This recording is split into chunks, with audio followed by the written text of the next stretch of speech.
नमस्कार, मैं डॉक्टर गरिमा सैनी। मैं रुड़की सिटी में आयुर्वेदिक प्रैक्टिस करती हूँ और आप सभी को एक पेशेंट के बारे में बताना चाहती हूँ। मेरे पास एक पेशेंट बहुत गुस्से में आता था और जब मैं उसका बीपी मेज़र करती थी तो देखती थी कि बीपी हाई है। लेकिन जब मैं उनसे कहती थी कि आपका बीपी हाई रहता है, आपको मेडिसिन लेनी चाहिए, तो पेशेंट बहुत नाराज़ हो जाते थे और कहते थे कि मैं अपना बीपी अपने पास ही के डॉक्टर से जब भी नपवाता हूँ तो नॉर्मल आता है और मेरा बीपी हाई नहीं रहता है, इसलिए मैं मेडिसिन नहीं खाऊंगा। तो मैंने उनसे कहा कि आप ऐसा करिए, अपने पास ही के डॉक्टर से डेली बीपी मेज़र करवा लिया कीजिए और उसको एक पेपर पर नोट करवा लिया कीजिए, डेट भी लिख लिया कीजिए और टाइमिंग भी, सुबह शाम। ऐसा आप 1 हफ्ता करेंगे, उसके बाद मुझे दिखाएंगे, मैं देखूंगी कि बीपी किस तरह से चल रहा है आपका। तो जब उन्होंने ऐसा किया तो उसमें बीपी हाई ही मिला। तो कहना आपसे ये चाहूँगी कि बहुत बार जो हम सोचते हैं वैसा नहीं होता है। हम सोचते हैं कि नहीं, हमारा बीपी तो नॉर्मल है, लेकिन अचानक हेमरेज हो जाता है या किडनी में प्रॉब्लम आ जाती है या हार्ट में प्रॉब्लम आ जाती है, तब हमें पता चलता है। हमारी बॉडी के किसी भी हिस्से में कुछ ना कुछ जब क्षति हो जाती है ना, जब लॉस हो जाता है, तब पता चलता है कि हाई बीपी चल रहा था। तो कहना चाहूँगी कि बीपी आप रेगुलर मेज़र किया करें।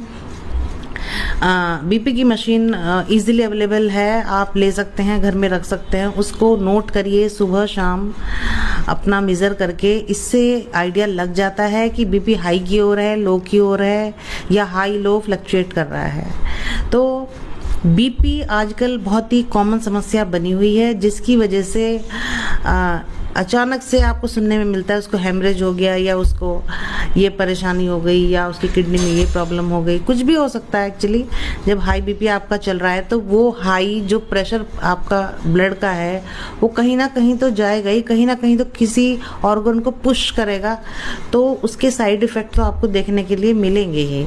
और वो साइड इफ़ेक्ट ऐसे होंगे जो रिवर्सिबल नहीं होते, रिवर्स नहीं हो सकते, उनका कोई फिर ट्रीटमेंट नहीं रह जाता है। वो एक एंड प्रोडक्ट रहते हैं, उसका कोई रिज़ल्ट अच्छा नहीं होता है। तो कहना चाहूँगी कि अपना यहाँ से बुद्धि का यूज़ करके, क्योंकि पेशेंट मानते नहीं है एक्चुअली। जब उन्हें कहा जाता है कि आपका बीपी हाई है, आपको मेडिसिन लेनी है, तो कहते हैं नहीं नहीं, मेरा तो हाई होता ही नहीं है। ऐसे चलाते रहते हैं डॉक्टर को।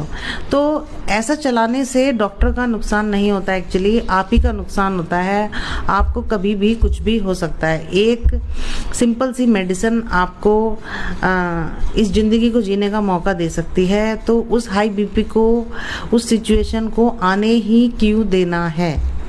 आपको अपने बीपी को कंट्रोल में रखना है। देखिए, बीपी बढ़ने का एक बहुत बड़ा रीज़न हाई जो पित्त होता है, पित्त बढ़ने से भी बहुत बार बीपी बढ़ जाता है। तो इस बात का ध्यान भी आप रखेंगे या अपने किसी आयुर्वेदिक डॉक्टर से कंसल्ट करेंगे कि कहीं ये पित्त बढ़ने की वजह से तो नहीं हो रहा है। बहुत बार कुछ लोग उठते हैं ना सुबह, बहुत ही गुस्से में उठते हैं, उल्टा सीधा बोलते रहते हैं, बड़बड़ाते रहते हैं गुस्से में। तो वो सबसे बड़ा रीज़न उनका पित्त बढ़ना या बीपी बढ़ना ही रहता है। उसमें हमें डायग्नोस करना होता है कि क्या ये जो बीपी है ये पित्त की वजह से बढ़ रहा है। तो ये सब डॉक्टर डायग्नोसिस तैयार करते हैं। तो आप कंसल्ट करिए डॉक्टर से, डॉक्टर आपको सही सलाह देगा। डॉक्टर आपका फ्रेंड है, आपको गलत नहीं बताएगा और सही मेडिसिन देगा। देखिए, डाइट और लाइफस्टाइल, ये 2 चीज़ें ऐसी हैं आपके बीपी को इजीली नॉर्मल पर लेकर चल सकती हैं। आप केवल सुबह भी, मैं डेली कहती हूँ, डेली आप मेरी वीडियो चेक करिएगा, मैं उसमें कहती हूँ कि आप 30 मिनट डेली वॉक करिए। वॉक करने से भी ब्लड का सर्कुलेशन एक नॉर्मल लेवल में चलता रहेगा। उसके बाद धीरे धीरे आप साइकिलिंग कर सकते हैं, आप रनिंग कर सकते हैं थोड़ी थोड़ी। और अगर रनिंग साइकिलिंग आपको नहीं करनी तो वॉक तो आपकी नेसेसरी है, वो तो आपको करनी ही करनी है। मैं अपने सभी पेशेंट को यही कहती हूँ कि थोड़ा टाइम खुद के लिए निकाल लीजिए। आप खुद के लिए टाइम निकालेंगे, उसके बाद आप अपनी फैमिली को अपना 23 आवर दे पाएंगे। वो 23 आवर बहुत ही अच्छे निकलेंगे अगर आप 1 आवर अपने आप को देते हैं सुबह। तो अगर आप अपनी फैमिली से प्यार करते हैं तो आपको अपना 1 आवर अपने लिए संभाल के रखना है, सुबह का वो निकालना ही निकालना है। तो बीपी का डायरेक्ट कनेक्शन देखिए आपके जो मेन ऑर्गन्स हैं उनसे है, तो इसे हल्के में ना लें बीपी को, इसको जरूर नापें। और देखिए अगर मेडिसिन भी खानी पड़ती है तो वो केवल कुछ ही टाइम खानी पड़ती है।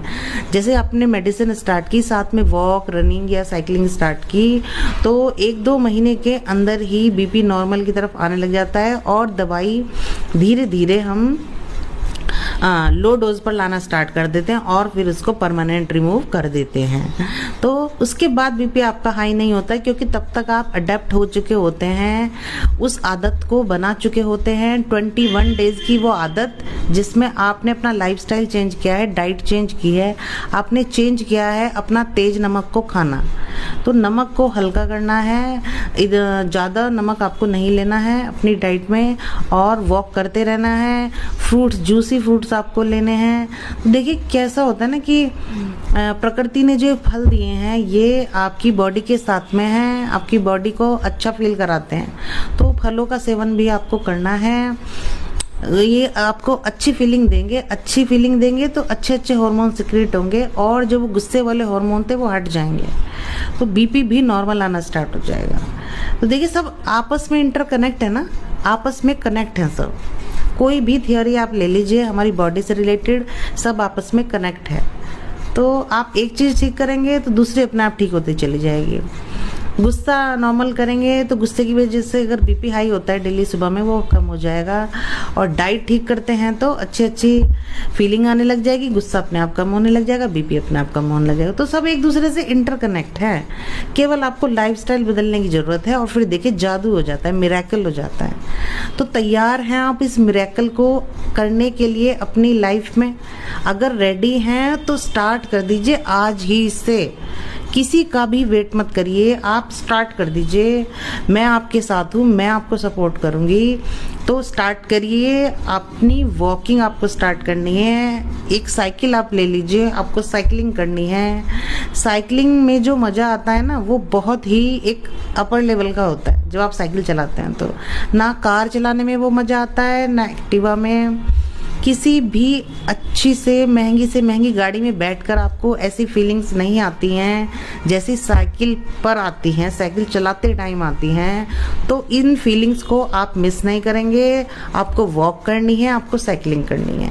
तो आज आप मेरे से ये प्रॉमिस कर लीजिए कि साइकिलिंग और वॉकिंग आपको करनी ही करनी है, चाहे कुछ भी हो जाए। Thank you so much.